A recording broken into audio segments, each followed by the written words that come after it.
అమ్మ అమ్మ అమ్మ ఎవరా మా అమ్మ ఏమైంది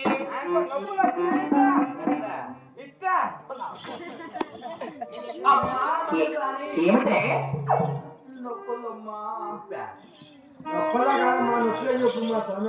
ఎంతకు ముందే 6 కాల్పులు చేశా వయసు కూడా సుమారుగా 60-70 అయిపోతా ఉంటుందేమో. ఈ ముసిరిపాయలో ఇంకా బిడ్డలు కావాలి నీకు రక్తం తగ్గిపోయింది మా అమ్మ చేయబడుతుంది మా అమ్మ